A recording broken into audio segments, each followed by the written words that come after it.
5-minute jog. You can see how lean I am. I don't really run much these days, just so lean. Don't get too lean. So I've looked up Nike Alphafly high carb, low fat, vegan sugar effect. That's what I get with the leanness. And what's come up here is the new Nike Alphafly. Let's get into it.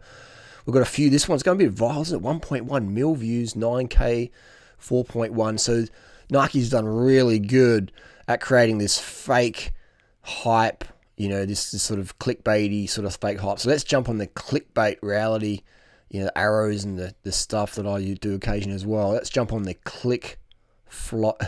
I almost said Nike clickfly. Let's jump on the clickbait. Let's have a look at Nike's ad propaganda first. Now, I do rate these shoes.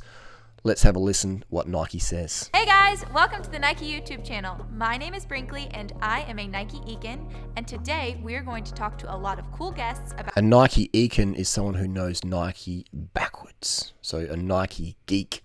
Geeking on the Nike. About sustainability and innovation. Stay tuned for more.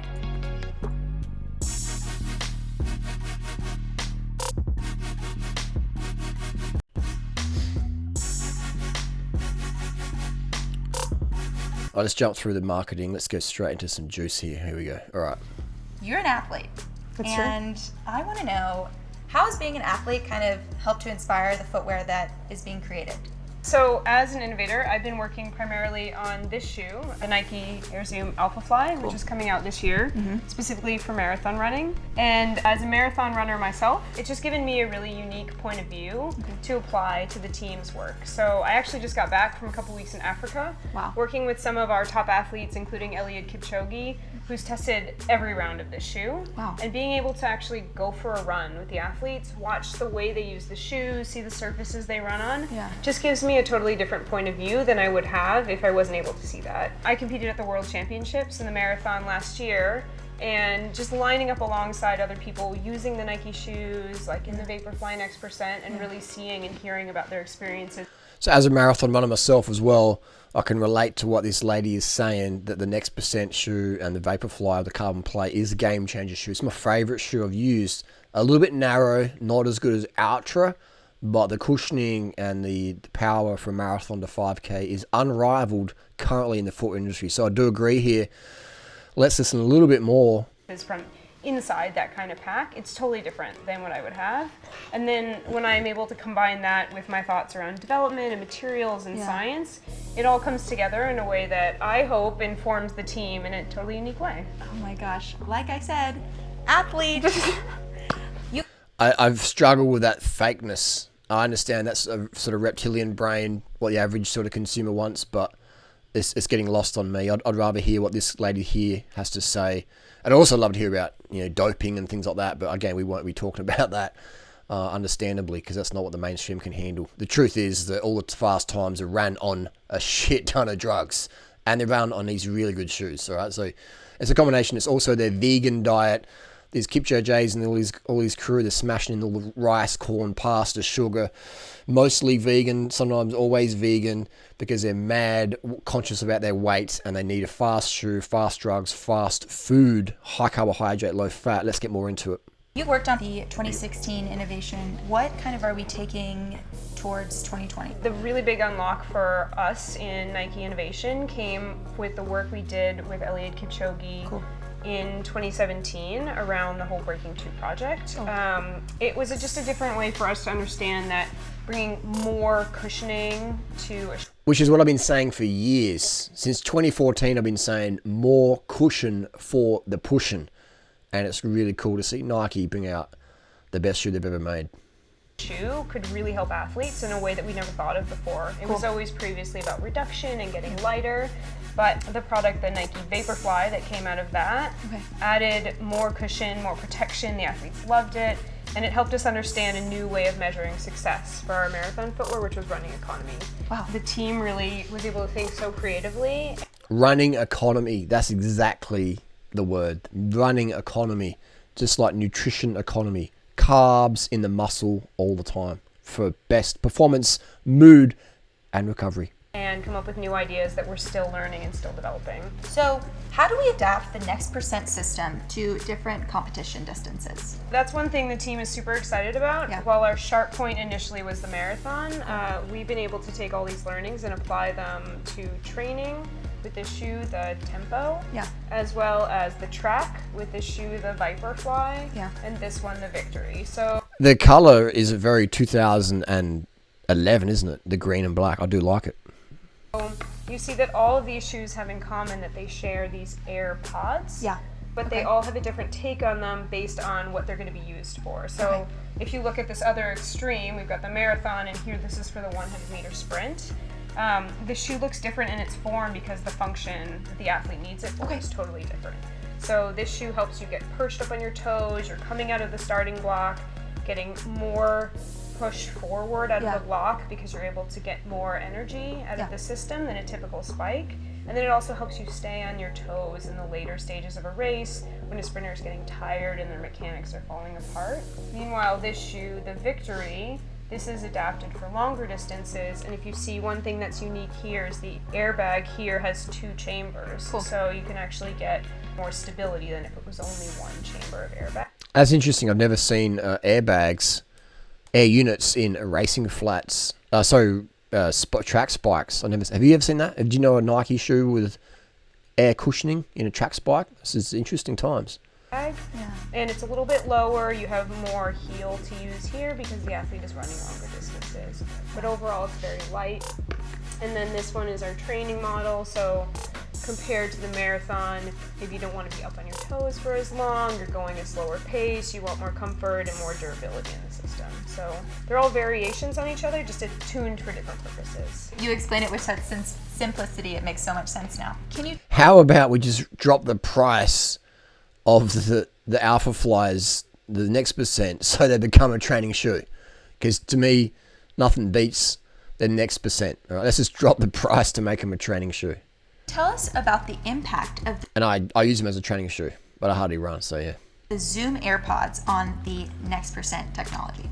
Yeah, adding the Zoom AirPods has been a really exciting thing for us because if you think about a shoe with foam, even our best foams can only return up to 80% of your own energy that you put in. So that means with every stride, up to 20% of your energy is lost. But with these Zoom AirPods, you can return up to 90% of the energy, so less energy lost.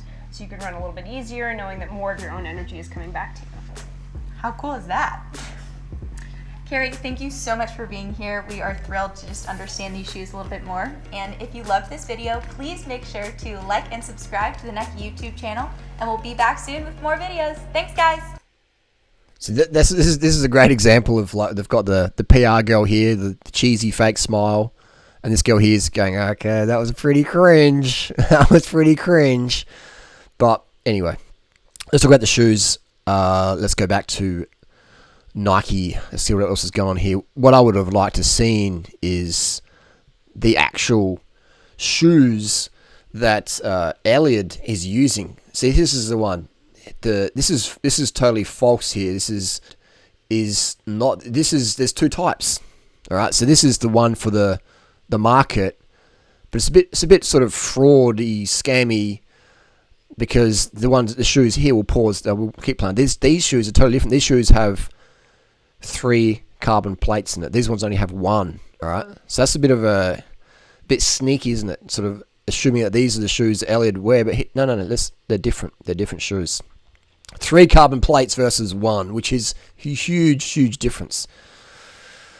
So this is the thing, is they're hyping it up with the shoes that Elliot used, when in actual fact you can't even buy those. Nike doesn't even make those for the end consumer. Unfortunately, I would love to see them because, I'd love to compare. I'd love to run in them, compare them. I don't think that the consumer should be limited by the rules of the IAAF or whatever. Look at that. So here we go. I'll pause this. We have 1, 2, 3 carbon plates and 2 air units. All right. This is the Alphafly. So why are we using the same name? It's a bit misleading. There'll be so many noobs out there go, I've got the same shoes as Elliot used, and it's like, no, you don't. No, you don't. He's got double the cushion for the pushing. In regards to Zoom Air units, we've got 3 carbon plates for even, 3 times the spring, essentially. So yeah, so this guy here, Total Running Productions. I'm not sure. This is Zach Levitt. Is a apparently I did a bit of homework. Look how skinny his legs. Let's pause that. Zach Levitt is a US runner who got invited to Nike. So look how skinny those legs are.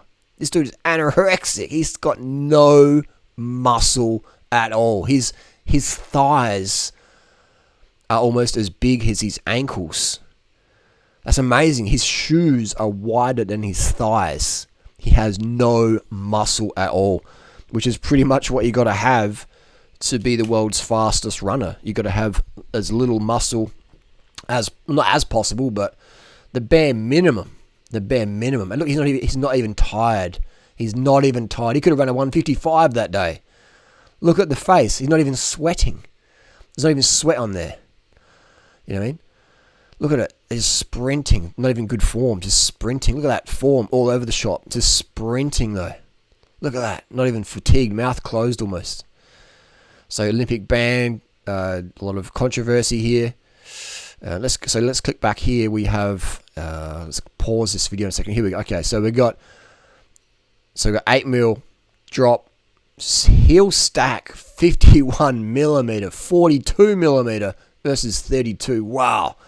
These shoes would be incredible to get a hold of. So the zooms are in. Hang on, well, so this is one zoom here. Let's have a look at. Did I just make a boo-boo before? Is that a window in there? What's going on there? No. So that's encapsulated zoom and then visible zoom. Okay, encapsulated, visible, and let's have a look at. So it's encapsulated. It's a bit of a trick there. So it's hidden air. Hidden air. Here we go. All right. So this is okay. So there we go. So the shoes that Elliot used, there's a carbon plate down there. You can sort of see that carbon plate there, and one above that running all the way back. So air here, visible zoom air, and encapsulated zoom air. Are these shoes cheating? No one's even talking about the drugs. But that's just human nature. That's what we need to do. To sell shoes, it looks like it's a different air unit as well. All right. So that's curves in a bit. Does it? Have I had too much banana powder today? Let's go back to the photo we have here. So yeah, there's no doubt about it. He must be on there's definitely some new stuff coming out. All the records getting broken.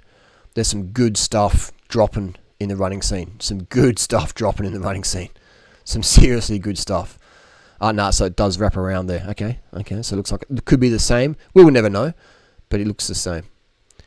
It looks the same. Interesting fingertip colours, isn't it? Interesting stuff. But Elliot eats a high carb, low fat, predominantly vegan diet, as evidenced in the 159 documentary, which is quite interesting.